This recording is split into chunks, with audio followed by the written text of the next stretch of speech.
Hello and welcome to season 2 of the Open Fields podcast. I am your now co-host, Ryan Fields, and along with me I have my buddy Ethan Landis. As you can see on the screen, what's up, Ethan? What's going on, buddy?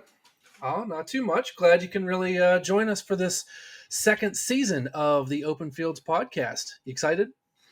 Always. And let's not beat around the bush. This is actually take 2 of the season 2 intro that we're trying to do here. Yeah, it is. Yeah, we tried to actually do a take last night and did about an hour and 10 minutes worth of recording. Got to the end of it and realized only half of our recording, me, actually recorded. Somebody's got an old computer, but that's neither here nor there. But that's okay. But anyway, we got it working again. So here we are, season 2 officially up and running. Take 2. So so yeah, I was thinking about it today. I kind of wanted to do an episode on thought about it cathedrals and you being a Yankees fan, as you can Mhm. see, Yeah. everybody can see with that Yankees beanie that you got on. Old Yankee Stadium was what they would consider a cathedral of baseball, one of those more popular, iconic stadiums for sports teams. And there's so much more. And I figured, that could be a very good first start or first episode for us. So, uh, even though old Yankee Stadium isn't there and they have the new one, how do you feel about the new one compared to the old one? And even like your Fenway, your Wrigley, your your old Yankee Stadium. Like, tell me about what your thoughts are on the cathedrals of sports, like your Madison Square Gardens. Like, what do you think about and how do you feel about them? So, to answer your first question, I never got to visit the old stadium, unfortunately. It was torn down in 2008, and I didn't get to go to the new stadium until 2015, Derek Jeter's last season. That being said, the new stadium is it takes you back whenever you kind of you go into the stadium. It is a gigantic structure. I likened it to like the Roman Colosseum, because it's like an enclosed structure type of thing. The history is obviously not there, but they've kind of like put history into the stadium. There is a museum in there. It's filled with tons and tons of Yankee memorabilia, and it kind of brings history to life. It has Babe Ruth bats, Mickey Mantle bats. There's an entire wall of Mickey Mantle. It has Roger Maris and Mickey Mantle's bats in there, and they do a good job of imparting wisdom into like the younger crowd that could be going through there, that just might be their first time visiting, or might be a young kid that doesn't know anything about that. So they do a good job there. In terms of Fenway, that's actually on my bucket list of a place to go to. It is definitely one of those, like old guard stadiums that has a lot of history in there, a lot of heartbreak, but a lot of triumph in there for Boston fans. Wrigley the same way. Never got to visit Wrigley yet. Plan on it, but and Madison Square Garden is the mecca of basketball, is what they would say it. Everybody wants to go play there. Fights that go on there in boxing are massive. Not as massive as like the MGM in Vegas, but still, Madison Square Garden's a massive, massive place, and they're all places that kind of draw fans from all across the world. Yeah, and I can concur with that. Like, I never got a chance to visit the old Yankee Stadium. I have actually visited the new Yankee Stadium. It was for a football game back in 2012, I believe. Right after actually I got married, that was the Christmas gift I got from my parents, with the Pinstripe Bowl, WVU versus Syracuse. And unfortunately, WVU lost. But I did kind of get a chance to go into the stadium. I had never been to the Bronx before. It a little different for a football game compared to a baseball game, but still kind of gives you that feel, the same feel, with it being the new stadium and everything. But I did get a chance to kind of go around and look at some of the decor, I guess, of the stadium. And our seats weren't very good. It was kind of underneath the overhang. It was cold, miserable. They lost, but in the second half, we actually did get to go into there was a big like buffet area where they had a whole bunch of TVs and stuff. We got to sit in and get warm and actually eat. So that was kind of neat. Fenway, I have never been to. That's one of my bucket list things.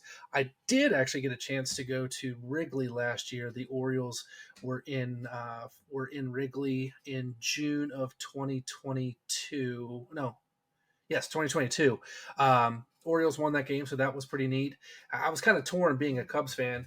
Um, Obviously, I'm an Orioles fan majority wise, but I don't want to say closeted Cubs fan because it's pretty much out there. But that was kind of neat to see Wrigley and how it's actually very updated and modern now compared to I would say maybe 10 or 12 years ago. They've done a lot of stuff in there, but that was really neat to see. I have actually been to Madison Square Garden. I went to a Duke Pitt game, Hmm. and unfortunately, every Duke game, the two games I've been to Duke wise, we'll get to that here in a little bit too, is yeah, they lost. So I believe it was 2007 or 2008, the Aeropostale Classic. Levance Fields actually hit the game winner with a couple seconds to go on the clock, and they lost. But yeah, I've actually been to Madison Square Garden. It's definitely an interesting venue with the Pennsylvania. What is it? Penn Avenue train station there, kind of connected to it. So that was a very very interesting venue to kind of walk through, and you can easily get lost. Um, but I just think it's really neat to kind of go see these things, and like you said, they're really bucket list items. Do you have any other bucket list places that you'd like to go to and see? Dodger Stadium is definitely on there. Chavez Ravine is a place where a lot of history happens, and of course now they have a lot of draw there. Just signing Shohei Ohtani, um, and they're the Dodgers are a great team, but they also have a great history. Moving from Brooklyn to L.A. They took a lot of that history with them, and they've been wildly successful. I mean, not besides like the 2020 World Series, they really haven't had that like World Series success, but they still have like the aura of the Dodgers and the aura of Dodger Stadium and Koufax and Drysdale, like all those kind of guys that got to pitch there. Another, uh, I'm trying to think, Madison Square Garden. I've never been to that one, so that's definitely on my bucket list. But Fenway, Wrigley, um, Madison Square Garden, Dodger Stadium. There's a lot of places I'd like to go, but those are like really the ones that kind of stick out because those are the ones that kind of have the most history. You know what I mean? Like there's Yeah, so many stadiums have been like torn down and updated. That's not really the original anymore. yeah, and like you said, you never got a chance to go to the old stadium, and neither did I. But if you remembered, like the cookie cutter stadiums, like your Veteran Stadium, your Three Rivers Stadium, I I mean they were, and what was another, a Bush Stadium in St. Louis was another one. They just had that same format, that same circular, Hmm. type of stadium, and that's really what they were. Blue padded Like walls. it's like those to me were really neat to go to as well. If you ever got a chance to go to Three Rivers, which I had a chance to go to several times, like even though they were very unmodern, they were still really neat to go to and see. I think that's another thing that been able to say is like, yeah, I got to go to Three Rivers and be able to see like the older stadiums, like you had mentioned. Like, what about the newer stadiums? Like, do you think that just because, say, like old Yankee Stadium had that history, even though not a lot of history has been made at new Yankee Stadium, do you feel like it kind of, even though it is a newer stadium, kind of gives it the same feel though as the old one? um, I think the modernizations, and I think the people in New York that have been to the old stadium compared to the new stadium would tell you that it's not the same. Like just like those Yankee ghosts aren't in the new stadium type of thing. But uh, they've added a lot of the old, aesthetics to the new stadium. Including Monument Park still there, and all that type of stuff. So I think there needs to be more history made in the new stadium, but at the same time, there's still it's still Yankee Stadium. It is still like the center of the baseball world in terms of the market, all that type of stuff. And it's just one of those places that you can go across the world and ask about a baseball stadium. First thing people are going to say is probably Yankee Stadium. It's still like the light at the front of the MLB, in my opinion. Obviously, I'm a little bit biased, but I don't think I'm speaking out of turn whenever it comes to the aura of the Yankees and Yankee Stadium and just the history of that uh, organization. Absolutely. So what about like, okay, speaking on the new ones, are there really any new stadiums that you would like to see? that maybe might not live up to your, I guess, your expectations of like Yankee Stadium or something. Because like I see like these new stadiums that are being built with the Vegas team that could be next year. Your Yankee Stadium is one of the newer ones. Marlins Park is a very interesting one. It sits on top of the old Orange Bowl site down in Hmm. Miami.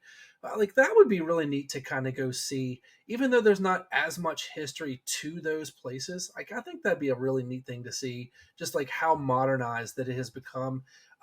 Baseball, I want to say baseball really has changed a lot of things since like when we were growing up, like rules and all this fun stuff. So, like, what are your thoughts about those? So I think it'd be sick to go to San Francisco. I know it's not like a new Yes. stadium, but it's definitely one of those stadiums that are more modern. It's on the water. It's a really cool aesthetic. I think Petco in San Diego would be cool to go to too. Um, Arizona, I mean, wildly enough, it definitely looks like a fun stadium to visit. With like the pools and stuff like that. God, Tampa has to get a new park, man. Yeah, I've they been to do. Tampa, I've been to St. Pete this past year, and I got to see where Tropicana is, and it looks so bland. They need something to liven up that organization that wins 90 games, and you can't name two players that's on their damn team.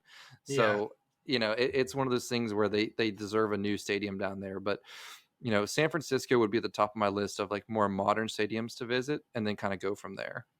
Yeah, and like so moving on a little bit, kind of. So obviously you have your baseball meccas. What about like your football? Or I did a little research. Like your to me, the mecca of other sports is going to be obviously we mentioned Madison Square Garden for basketball. Like I would have loved to have seen old Boston Garden, Oh, not only Boston for Garden would have been basketball. sick. Boston Garden for not only basketball but hockey as well. With those '60s and '70s Bruins, this would have been really neat. The old Um, United Center in Chicago. well, actually, what the you mean Chicago Stadium? No, no, no. Like the wasn't it the United Center that the Bulls played in? United Center is what they still play in. Now they played in the Chicago Stadium before they Hmm. built the United Center, which was in the early '90s. Oh well, But then the United Center in general. I thought there yeah, was like a later renovation. No, then the no, United Center is definitely one that I'd like to go to. absolutely, that would be kind of neat. But like, I would have loved to have seen like old Joe Louis Arena in Detroit, Hmm. Tiger Stadium, which would have been really neat. Coming back to baseball a little bit, even like your college stadiums, I feel like there are places where I'd love to just be able to say I went one time. I'd love to go to the LA Coliseum. Hmm. I'd love to go to for football. I would probably have to say um, Notre Dame just to kind of feel like that aura of a football game. I think, and of course, I've never been to a Duke basketball game in Oh yeah. Cameron Indoor Stadium, but I've walked around it. Um, other than those, I mean, those would be really neat places to go, in my opinion, outside of like your baseball stadiums. See, I don't think the NFL has that same type of aura because like with baseball, you have World Series being played in teams' home parks, right? Basketball, it is in teams' home arenas. And NFL, it doesn't have that because you have like a neutral site. It's always in like Florida or Arizona or more recently just like in Minnesota with like the top clothes and stuff like that. So the NFL doesn't really get that same type of aura to me. They have their display cases and stuff like that. That's kind of cool. But there's no real big attractions, I would say, in the NFL besides Jerry World has like the 100-foot screen or whatever the hell it is. But basketball wise, Cameron is definitely one of those that I'd like to go to for sure. It's impossible to find tickets because it's limited seating, and I think that's something. Yeah, it's expensive. That's part of the appeal though, because like the students and the fans are on top of you in Cameron because it's Yeah. it's a smaller place. Um, College wise though, you kind of hit on one there in the LA Coliseum and see USC play. Another cool one would be to go to Oregon, and see Dotson Stadium. The Big The House. Rose Bowl would be really neat to go to as well. Oh yeah, the Rose Bowl would be sick too. But the Big House in Michigan, just Yes. seeing that place would be sweet. Um, Notre Dame. I mean, I'm not a Notre Dame guy, so yeah, touchdown Jesus is one thing, but whatever. I'm going OH, but No. I figured you get that reaction. Yeah, Yeah, yeah. I think it would be neat to go to Ohio State's stadium. That would be really cool. Like I just mentioned, the Rose Bowl would be really neat. I was mentioning to my stepfather the other day just how neat it would be to go to a Rose Bowl just for just for shits and giggles. Hmm. But it can be, of course, expensive to get out there, then the tickets and everything, and there's not a bad seat in that house. There's really not a bad seat what looks like in the LA Coliseum either. But speaking, kind of going on with that, with like stadiums themselves, you're going to have. Oh, I'm sorry, I want to come back to it. You had said that with the NFL. What about Lambeau? Like, I think Lambeau would be a really neat place to go to, given that history. Yeah, I mean, I can see that part of it just because like it's one of the oldest franchises there. But just to me personally, the NFL stadiums just don't have that same appeal to me because, you know, they're always the reason that baseball stadiums have the history is because like Game 6 in Yankee Stadium or like Game 7 in Dodger Stadium, and you know what I mean. It doesn't. It Yeah, has that aura to it. Like this is where Babe Ruth hit his third home run of the day, or Reggie Jackson. That that type of thing. I understand. It just doesn't have that same appeal to me in the NFL, and it's just cool. I mean, Gillette Stadium is one of those things where you can go see. Oh well, Tom Brady played here for forever. That's one of the appeals there, but it just doesn't have the same type of cachet to me. So, would you say then the same for any of the college sports? College, I think college is a little bit different because there's a lot more tradition. You know what I mean? There's the traditions that college teams and college programs have. Clemson with like running down the hill and stuff like that is pretty sweet. It's like the spectacle that you get to see of the traditions in Yeah, I college. get that. I get that. That's like the difference because the NFL is a bunch of just you know randoms that don't have really too much of a tradition. I wouldn't say. I mean, Arrowhead has the chop, but whatever. So does Florida State, and there's another tradition of your Correct. college, and but then again, Atlanta does too in the major leagues. So Hmm. yeah, I mean they all have their little bit of traditions here and there, but I understand where you're coming from with from the college standpoint of it. It's becoming more of a business, yes, Hmm. unfortunately, and I hate to see that, and that can be a topic for another day. But with your NFL, your MLB, your NBA, all that stuff, it is a business, and there is some traditions there, but I understand where you're coming from with your college traditions. It's just there is a different feel to it. Hmm. You have your play like a champion today with Notre Dame, singing country roads for WVU, so on and so forth, whatever it may be. But that's why I just kind of wanted to fall back to Lambeau. I mean, even though Soldier Field is actually the one of the older Hmm. franchise and stadiums as well. It's been modernized, so I don't know if maybe it just doesn't kind of have that feel as well. Um, but that kind of brings me to another point. Speaking about Green Bay, speaking about Chicago, Duke, all of that. I thought another fun part of our conversation to kind of go off of the cathedrals is to play off of the rivalry, conversation. Like Okay. I have been to, like I had mentioned, I've been to Oriole Park at Camden Yards. I've been to Cameron Indoor Stadium at Duke, but I've never actually been to a Duke North Carolina game. I've never Mm. been to Michigan. I've never been to Ohio State. I've been never been to a lot of these places, but a really cool thing to be would, even though I'm not fans of these teams or schools, is to just kind of see one of the games played just for the hell of it. Um, I would love to go see, and I don't know about you, but I would love to go see a UCLA USC football game one time. Um, Yeah, that'd be cool. On my list of rivalry games I'd like to see, that's kind of lower down there because of just like it doesn't seem like it's much of like a blood feud as it is like Michigan Ohio State, right? Those like Agreed. Michigan Ohio State might be like the most just like head to head like bloodthirsty rivalry in college football and some of all of sports. In Ohio they don't use the letter M for like a week. You know what I Absolutely. mean? Like that's a whole thing. And of course you have Duke Carolina, which is they're separated by like 10 miles. Eight. It, You get it. Um, I do. Hey, yeah, yeah. anytime I get a chance to prove you wrong on something, I got to take that opportunity.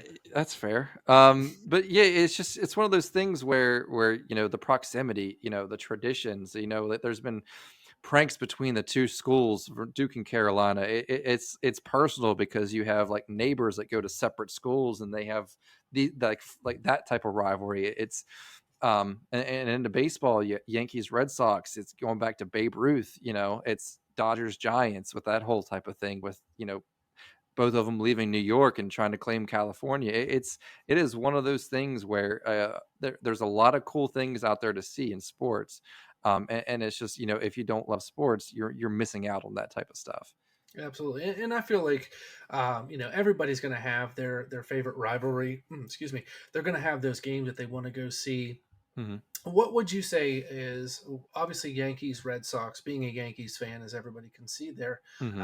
if you're listening to it on on audio, Ethan actually has a New York Yankees beanie on. He's got a New York Yankees hoodie on. He is a huge Yankees fan, which Through and I've through. yeah, I don't.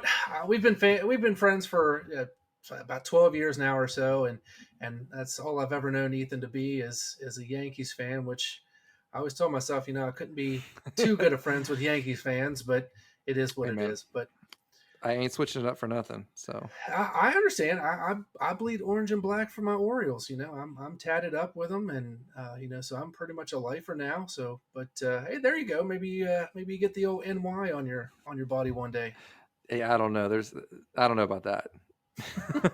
It's really not that bad, I promise. But obviously, I would love to see an Ohio State Michigan game just for the Hmm. hell of it. Any ones out there that maybe might be a little off the radar to you that you wouldn't mind seeing? In recent years, it's died down, but I'd love to see like a rivalry like get heat back up between the Lakers and Celtics. That would That's be a good sweet to one. see. You know what I mean? Absolutely. Going back to Bird and Magic, it's kind of tapered out in years because like it kind of heated up again whenever it was like Kobe against the big three, but like recent years, it hasn't been a whole lot of that.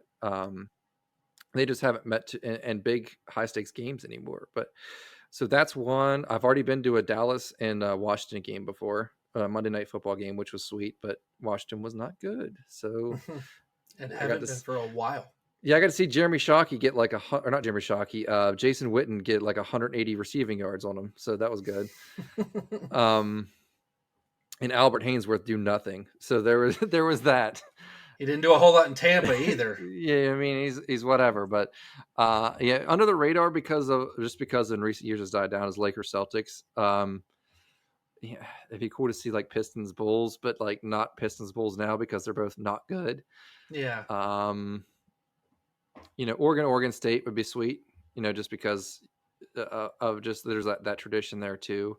Um, there's a lot out there. Florida State, Miami, if they would get that back up and get both Hmm. those programs into the position where they're both fighting for, top 10 or top 5 positioning. And that's the thing about rivalries, man, is that they've kind of died down because as teams go through dry spells and teams go through low spots, and um, you don't hear much about Florida State or Miami anymore. You It's really and it's don't. No. yeah. So then I have to ask you, like you say that there's those low spots where it can take away from it. Do you really think though, no matter what the records are, do you really think that it takes away from that rivalry? Because I feel like even with WVU Pitt that have really kind of gotten back into it over the last couple of years with the backyard brawl, there's no there is obviously no like we don't like them, they don't like us. Mhm. That doesn't change. So you really think that there is a kind of a taper off with those rivalries, whether no matter who it is, Yankees, Red Sox, Lakers, Celtics, any one of those rivalries? I don't really think it takes away from it. I mean, it might not mean as much, but it still means something. I do think there is a taper off because if the stakes are consistently low, nobody's going to care. You know what I mean? WVU and Pitt was at its height whenever both teams were like fighting for supremacy. Like Pitt had was it like um, was it Tony Dorsett? Was it Hmm. Pitt? Yeah, He whenever they was. had him, and that's when I think like the blood feud was like really at its height. And then, but when both teams are not good, and that game that I watched this year was the worst quarterback game I've ever watched in my entire life, it just It kind of was. it took It was away from rough. it. You know what I mean? When the quality of play isn't there, it's tough on the eyes to watch, and that's just my opinion on that. And that's fair. I understand that. So then let me ask you this. Yeah. What would you say, in your opinion, given, and we've had this conversation many a times, what would you say is your top three rivalries? And maybe we Hmm. speak on each of them. Red Sox, I Yankees, say across any sports, whether it be professional, collegiate, anything. Red Sox, Yankees, Duke, Carolina, and Michigan State or Michigan and Ohio State. Those are all three fair choices. Yeah, I think those are the top three where, those haven't died. You know what I mean? It's just because those are all like perennial programs type of things, and that we've never known. Besides, Michigan had like a 2 or 3 year downslide. They've always been like a top 10 program. You know what I mean? So, with your three options, though, like, do you Yeah. feel in any way, shape, or form that those may kind of be your three because of locality?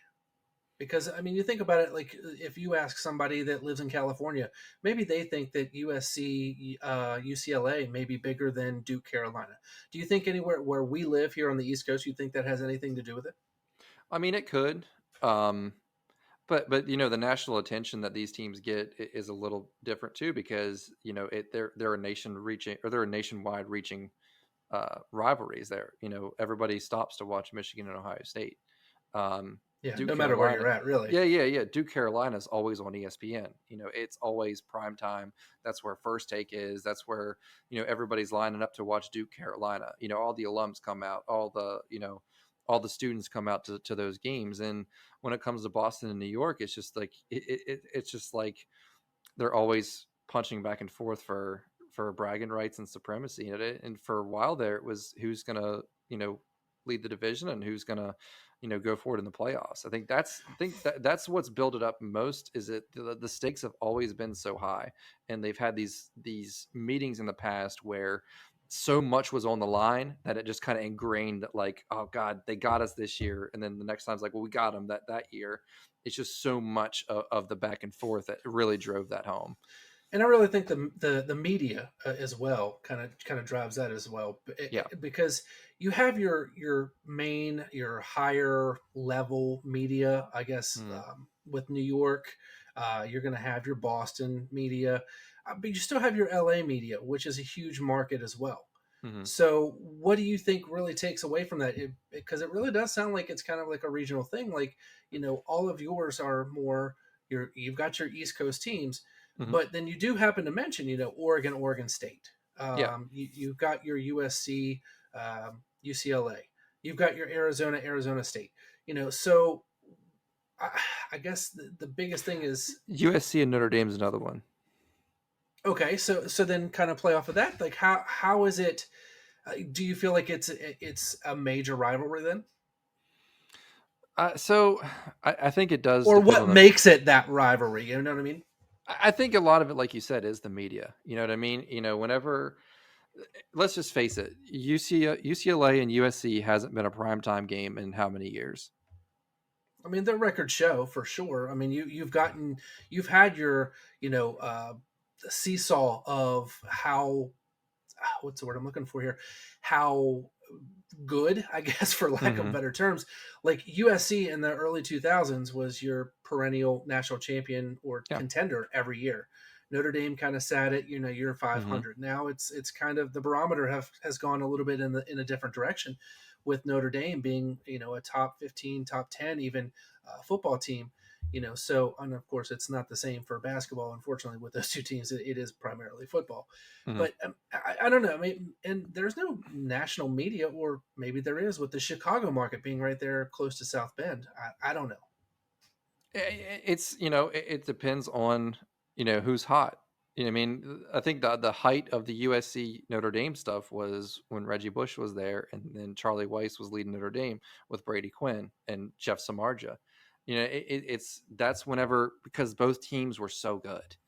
it was going to be a clash of like who's going to win that, and then it came to the Bush push, and that's that, and moments like that drive the rivalry, right? Oh, Mhm. USC got away with the one against us. I hate them. They got this, that, and the other, and USC's like, what are you going to do about it? That's the stuff that drives these rivalries. Like, um, Clemens throwing at Manny in Boston and New York, or um, the when Gerald Henderson busted up Tyler Hansborough. It's moments like that that kind of live on and just kind of add more seeds of hate to the other person. And I think that's what drives the rivalry. We haven't had that with USC and UCLA. Let's just be real. There Yeah, hasn't I been any agree. there hasn't been any big moments that has been like, like the bloody or the bloody Montross game whenever he's getting like scratched up, and um just there's been no moments like that kind of really revive those type of things. And I think that's another big reason why these rivalries kind of live on, is because you can tell your kids like, oh, when Henderson elbowed Hansborough, this, that, and the other, or whenever A-Rod got headlocked by Veritek, just it's this things like that are always gonna be like part of like the highlight packages before the series of these games. And it's just, I think that's something that's huge when it comes to that.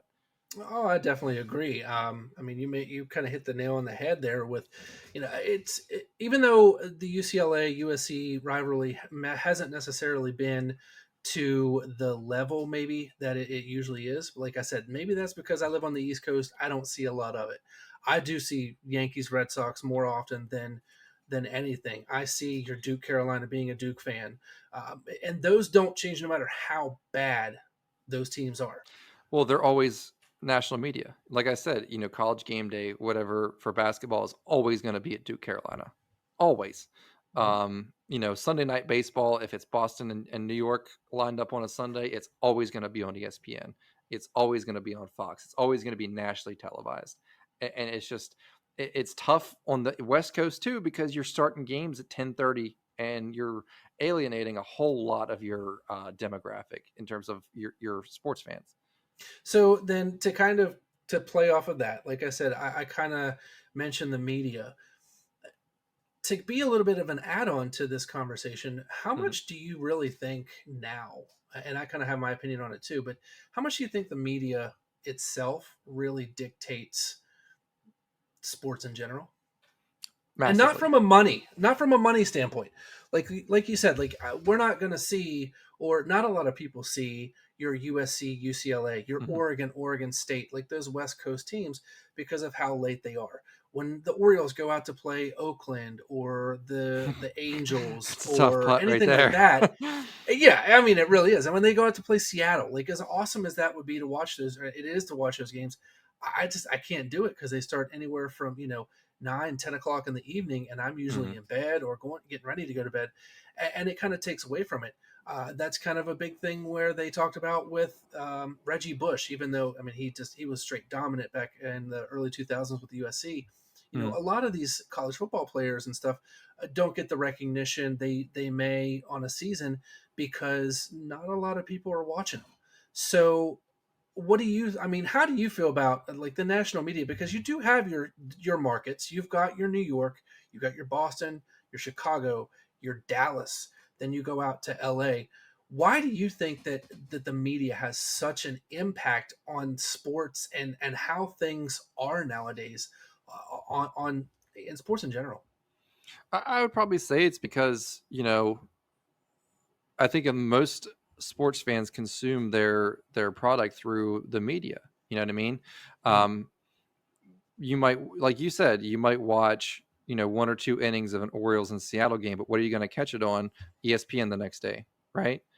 And then when you're watching ESPN, you're going to see what other segments they have. They're going to see what these reporters have drummed up about, who hates who and who's talking shit about the next team and this, that, and the other. So you just kind of get into like a vicious cycle. And then of course you're gonna have to follow your baseball writers on Twitter, or you're gonna have to, follow all these influential reporters for football. This, that. It's a big thing to kind of get your eyes into sports, and they all feed you different information, and it just seems like it keeps your attention on the negative of the sports, and I think that's negativity gets views, unfortunately. Yeah, unfortunately, I think you're right. So, But with with that being said, too, we're going through a period right now, and baseball of free agency, and all eyes are on these baseball writers, right? If you're a baseball fan, you're thinking, who's going to sign who, and the narratives that get put out there is like, it's like, well, I heard from so and so that this person's doing that, and I heard from so and so that this person's going there, and it just kind of keeps your interest, and then you kind of get engagement. It's just a vicious cycle that kind of builds on itself. and I definitely agree with that, and it kind of sucks that the media has kind of, I guess, run the narrative of sports Mm-hmm. nowadays, and it shouldn't be about that, but it really is. And it's like you have mentioned and messaged me, this person has said that the Yankees are leading for whatever player that it is in free Mm-hmm. agency, and I get it. And it of course, hating the Yankees as much as I do kind of sucks to have to hear it, but they really are in on everybody. But I don't know. I feel like how the media has really changed. I think the media has changed a lot of sports in general. Maybe not necessarily for the good, which Mm-hmm. does kind of suck. It takes away from a lot of things, but that's just But I my mean, just opinion, I look at guess. every post game. The players were at their lockers, and there's 35 microphones in their face. You Yeah. know what I mean? Yeah. All to get a soundbite for media to try to, see what so and so thinks about the game. Did the ref screw you guys? Did what did you think of so and so's performance? Do you like him, or is there friction here between you and the coach? It's all these things that kind of build a narrative of this, that, and the other, just to try to get their views and their clicks. And Yeah. that's just kind of the world we kind of live in now. Yeah, I was getting ready to say, yeah, that is really kind of the world that we do live in nowadays, is the clickbait, and just trying to get something to get one athlete to say one thing that he might not, shouldn't have.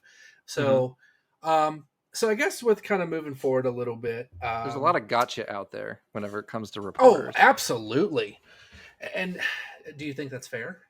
It's not fair because they do these leading questions, right, that they're trying to paint you into a picture. It's like, um they ask such and such a player, like, what did you think of so and so's performance? Like, oh, well, he did pretty good, this, that, and the other. Oh, well, you wouldn't say it's exceptional then?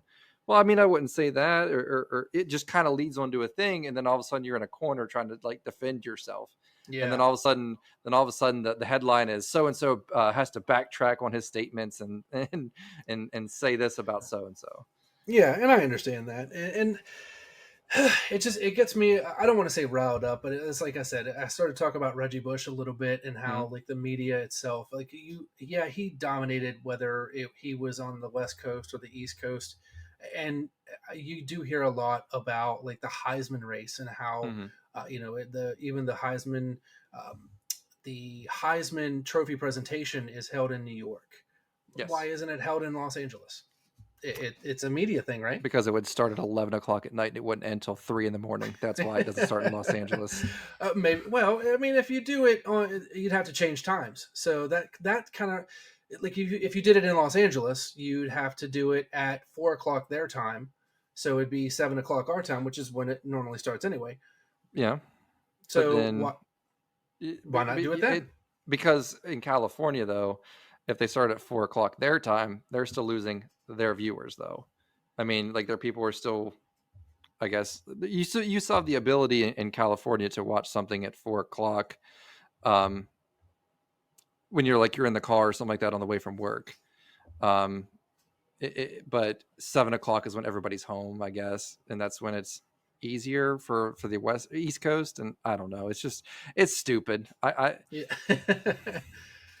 Hey, I get it. I really do. I feel like I said, it is a media driven narrative, I guess you could Mhm. say, and it does kind of take away from whether it be the the rivalries or the spectacle of like the Heisman Trophy or even the World Series. Like that's watching the World Series this year to kind of think about that now is.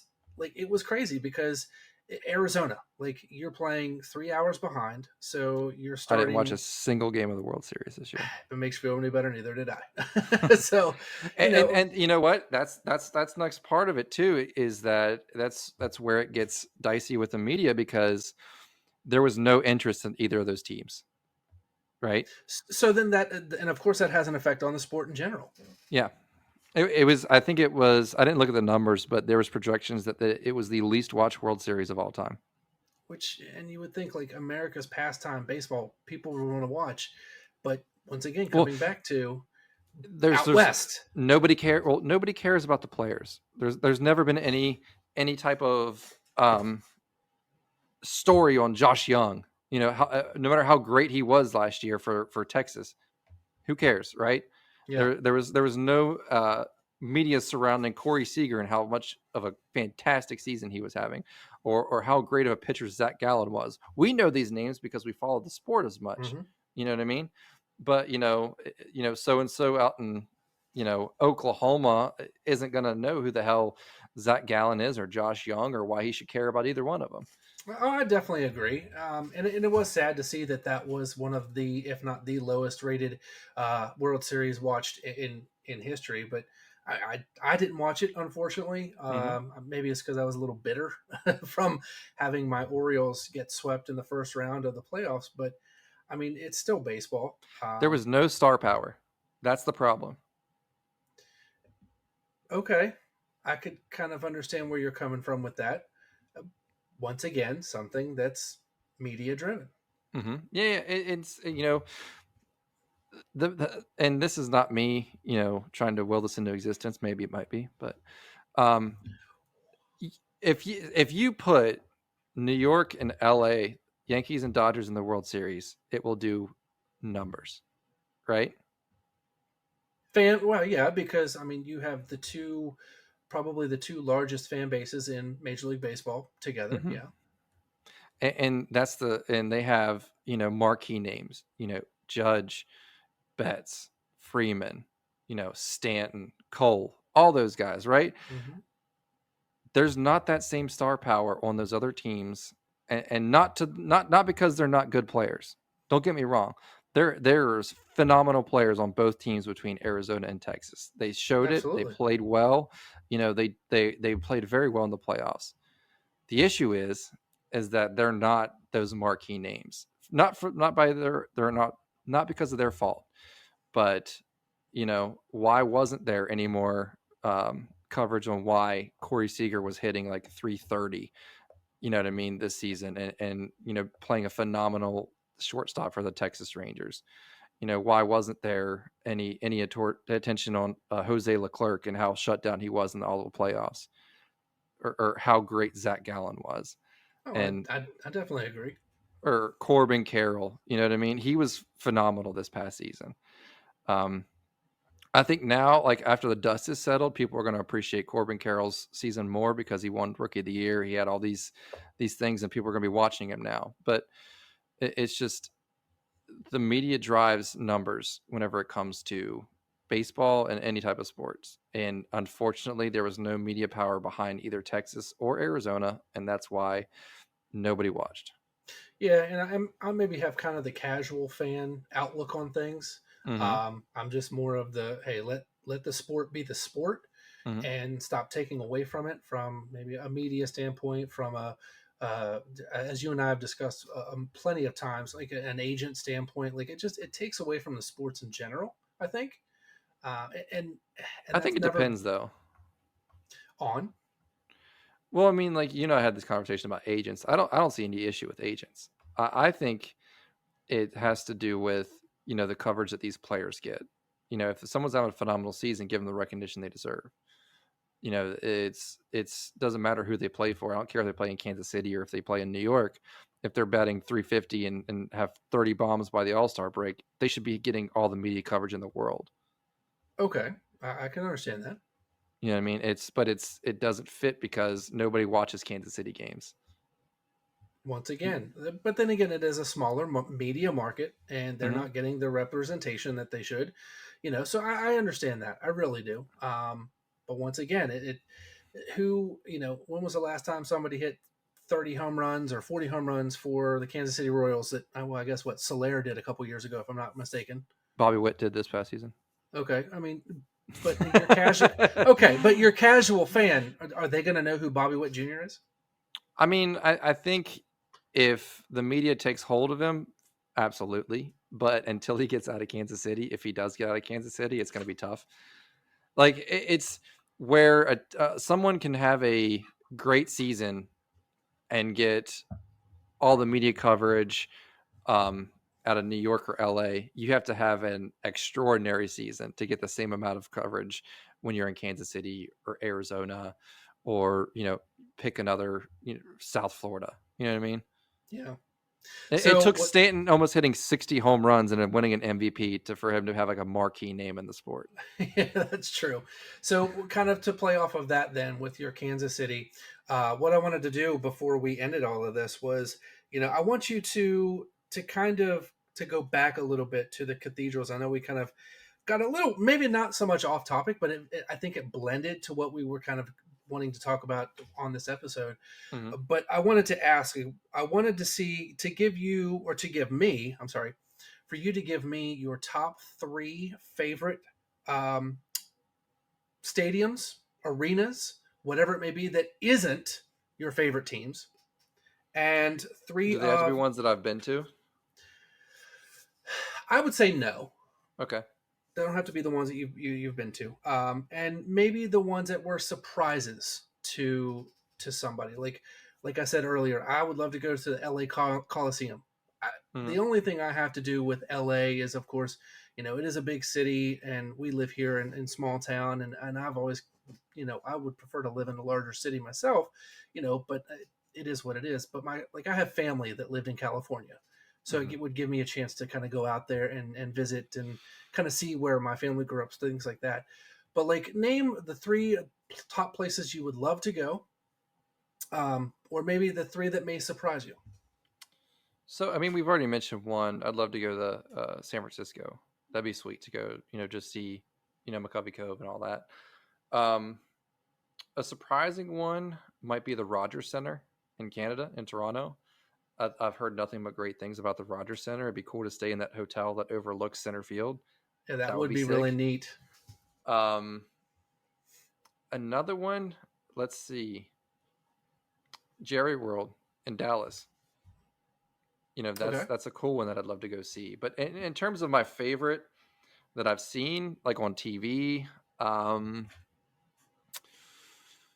Marlins Park has always been just so cool to me, especially after the renovations. They took that big ass statue out of center field that looked terrible. It looked like a damn carnival piece. Kansas City, Kansas City, it looks awesome. With like the fountains and like the waterfalls and everything like that. It looks so cool. It's always been one that I've really enjoyed looking at. Before they get their new stadium here in a couple of years? Yeah, before they get their new stadium. No, yeah, that's definitely a big surprising one that someone might not think about, but it's aesthetically pleasing is what it is. Oh, I definitely agree. Kansas City would be up there on mine. I've really wanted to I wanted to get a chance to go out to Seattle. I think Seattle would be a really, really neat ballpark to go to. My brother lived out there, back probably, I want to say 10 years ago, and I never got a chance to go out there. But I think Seattle would have been cool. Even I would have loved to have seen the Kingdome myself. So that would be one for me. I definitely agree with you on Toronto. That would be neat.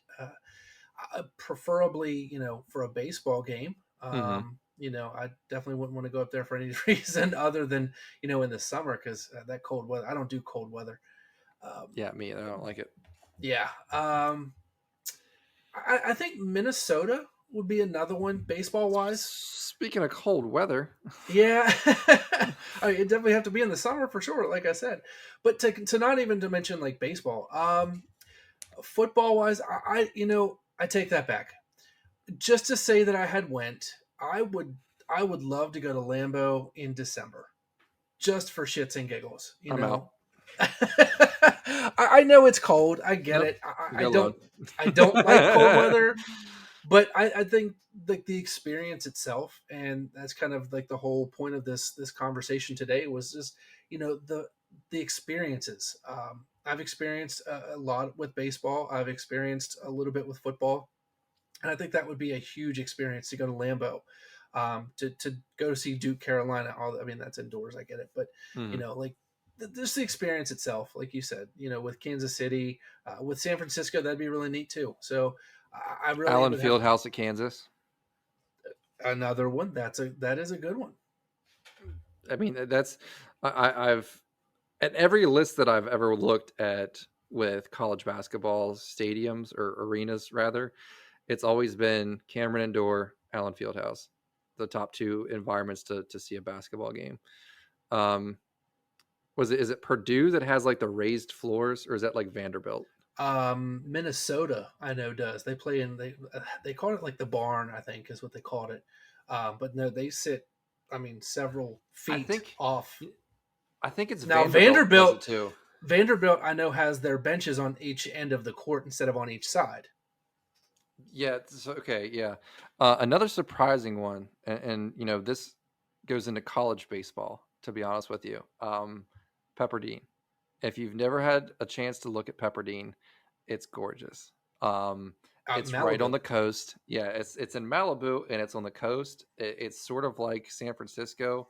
You can hit a home run in the ocean. It looks sweet. That'd be Yeah, one that I'd love to go see. that would be a good. I've seen some really cool baseball stadiums. Appalachia State, I believe, Yes. is one.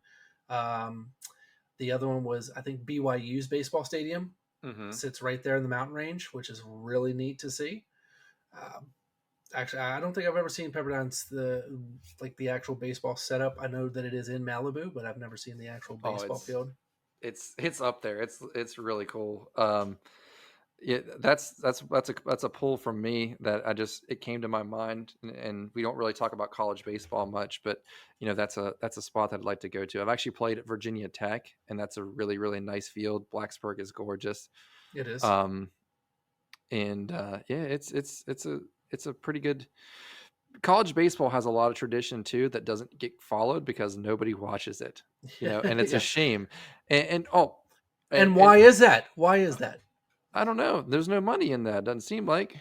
I was going for the media aspect of it, but go on. Well, yeah, nobody watches because they don't sell anything. There's no money in it. What's the big draw in college sports? It's football and basketball. Uh, I don't That's where all the disagree, but advertisement is. But anyways, no, Omaha. For the College World Series, that would be a bucket list thing for me to go watch. At least one game at Omaha. that actually would be pretty cool. Like I said, I would love to see different rivalries, bowl games, whatever. Just even to go up to Lambeau in the middle of freezing because that's what it's known for, and to say that I Mm-hmm. experienced that would be the that would kind of be the cool thing to do. Why don't you just go So to Buffalo while you're at it, huh? Why don't you just no, just you do a know, frozen road trip? yeah, fuck it, might as well. Let's just do it. The frozen road trip. I like it, Yeah, not me. Nope. but I don't like it. No, I'm just giving you that idea. You can do that on your own. Just let me know how it goes. Not I've gonna been be in there, huh? Buffalo in February. It is cold as hell. It is Hey, so bad. I was in Chicago in January. It's cold as shit up there. Yeah, yeah. Um, it's just Buffalo. It'd be cool to see Bill's Mafia. That's one thing. Buffalo is a nice. It's a nice area. It's a small big city, if that makes Yeah, sense. it does. Um, but You yeah, could hit it yeah, up on your way to Toronto. you sure could. I think I want to go up to Niagara Falls at least once, and I think I I've been will. there. Yeah, I've been there. It's actually really nice. Um, but no, yeah, there's a lot of stadiums I'd like to go see, but those are definitely my top ones that I enjoy. Kansas City is definitely the one that stands out in the Rogers Center if I get to stay in the hotel. Yeah, that is. Yeah, that would be really neat. Have It's you expensive. seen I've how? seen. Yeah, yeah. Have you seen how expensive those rooms are? It is craziness. It really is. For a night? It's like $1,200 or something like that, I don't even want. Nope. I'm good. and that's for like a I'll, broom closet sized room. Yes, and I actually watched a YouTube video of a person that dictated, or I'm sorry, not dictated, but like documented like their trip to that, and it's nice. The view is Hmm. cool, but it's about yay big and about Yep. yeah. It really no. I'm good. And like your little balcony is just is like tiny as shit. Yeah. So, well, with all that being said, I think it's a good spot to stop here, and Mhm. I think we'll come up with some really good ideas for this season, and we'll have some guests come on. It's going to be probably a couple episodes before we get to the guest, I think. Mhm. But so far, so good. And is there anything else you want to add before we go? Nah, man, I'm excited to kind of get this going and try to get it started again.